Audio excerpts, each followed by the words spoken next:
Adana heard a doorbell ring out loud.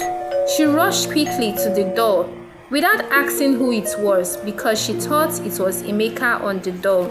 She called out saying, "My love, you are back." As she opens the door, the thugs rushed quickly, grabbing her before she could scream. They pushed her into the car.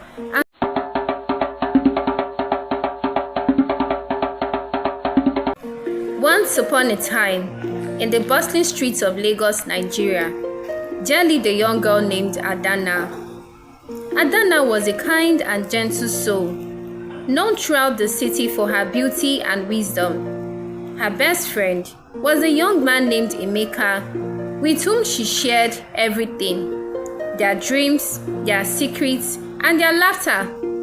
Adana had secretly fallen in love with Emeka, but she kept her feelings hidden deep within her heart. She was afraid that if she told him, their friendship would be ruined, and she couldn't bear the thought of losing him. Unknown to Adana, Emeka had his eyes set on marrying a woman named Ngozi. Ngozi was a very beautiful lady, but she had a heart as cold as ice. She only had eyes for Emeka's words and cared little for his kind heart. As Emeka prepared to propose to Ngozi, Adana's heart ached with sorrow. She couldn't bear to see him marry someone else who didn't truly love him, but she remained silent, keeping her feelings buried deep within her. As the day of the proposal arrived, a twist unfolded. Ngozi's true intentions were revealed. Ngozi stepped out of the room to get a glass of water from the kitchen. Immediately, her phone rang. Her phone was close to Emeka because they were together, so he saw who called her. It was Ngozi's mom, so he thought. So he answered, being that she was going to be his future mother-in-law. Immediately he put the phone on his ears. He heard a man's voice saying, "My love, don't tell me you're still with that useless man. Has he given you the money we spoke about?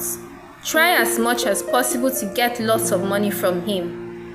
Immediately Emeka heard this. He was torn apart, so he cut the call. Emeka was so shattered, being that Ngozi was not the woman he thought he knew. He was heartbroken and realized that Ngozi was only after his money and not because she loved him. Drama and betrayal filled the air as Emeka confronted Ngozi and ended their relationship.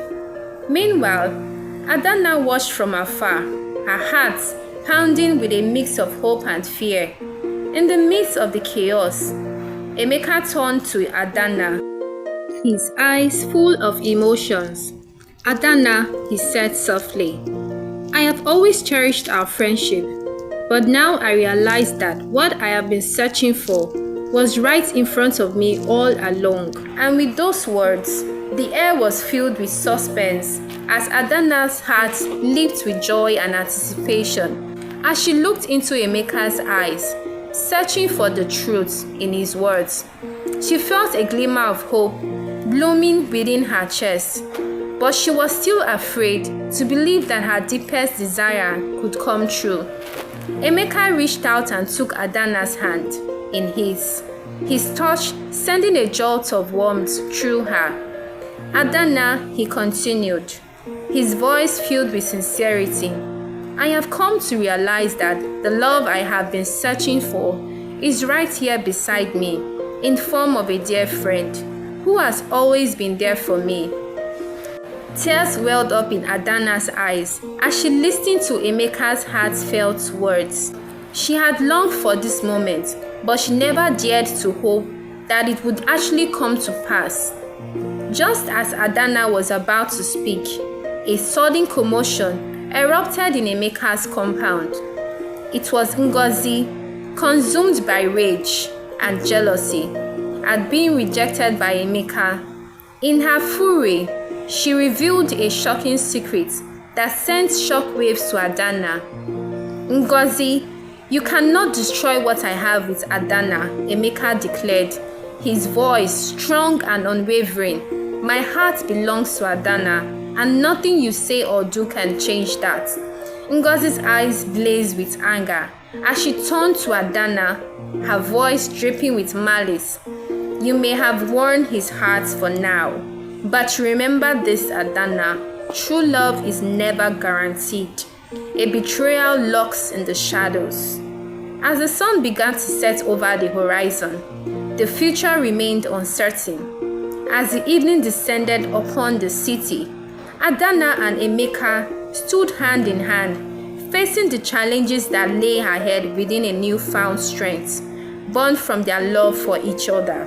The words of Ngozi echoed in Adana's mind, planting seeds of doubt and uncertainty. Despite the doubts swelling in her heart, Adana's locked eyes with Emeka, seeing the truth and sincerity in his gaze, she knew that their love was worth fighting for, even in the face of betrayal and jealousy. With determination burning in her chest, Adana spoke softly but firmly. Emeka, our love may face trials and hardship, but as long as we stand together, we can overcome anything. I choose you, not out of fear or obligation, but out of a deep and genuine love that has blossomed within my heart. Emeka's eyes sparkled with emotions as he embraced Adana, feeling a sense of peace and sanctity. Together, they vowed to face whatever challenges that comes their way, come what may. The following day, Ngozi went behind Emeka's house as she made a strange call. She assigned some thugs to kidnap Adana, instructing them where to take her. Meanwhile, Adana was with Emeka in his house. Later that day, Emeka got a call to come to the office for a brief meeting, so he rushed out. Ngozi, still spying from a distance, saw an opportunity to achieve her evil plan. So she made a call and gave instructions to the thugs to be carried out on Adana. Emeka was still at the office till evening. Not too long, Adana heard a doorbell ring out loud. She rushed quickly to the door without asking who it was because she thought it was Emeka on the door. She called out saying, "My love, you are back." As she opens the door, the thugs rushed quickly, grabbing her before she could scream. They pushed her into the car and drove off to the secluded location where Ngozi had instructed them to take Adana to. Their guns were positioned to her body, so she couldn't call out for help. At the secluded location where they kept Adana, they made a call to Ngozi, informing her of their successful operation. Ngozi, on the other hand, smiled with so much mischief in her heart. Emeka got back to the house, only to find the door open and Adana's phone badly damaged on the floor. He was worried, so he rushed out to the police station to make a complaint about what had happened. He kept wondering what could have happened. Could Ngozi be responsible for this? I don't think so. I don't think she would go this far, he sighed. After so much thought, he reached out to his phone and called Ngozi, and she picked. "Hi baby, don't tell me you miss me already," she laughed. "Miss you?" Emeka said, with so much disgust in his expression. "Adana is missing, and I just hope you don't have a hand in it, else you will have me to deal with." Ngozi laughed. "I'm sure your darling is in the arms of someone else. Who knows, maybe she got tired and gave up, because I'm the only one meant for you. This could just be destiny, darling. Deal with it and tell me you miss me already." Emeka hung up the call angrily. On the other hand, Ngozi laughed in so much mischief, and she said, "You have no idea what I plan to do to your darling. Just wait. You will come begging to be with me." Emeka kept wondering where Adana could be. He couldn't sleep till morning. He remembered he gave her a necklace that has a tracker on it, so he rushed quickly to the room and switched on his laptop to search for the location. Luckily, he found Adana's location through the tracker, so he informed the policeman who he met at the station. So they told him to come to the station so they could head to the location where Adana was kept.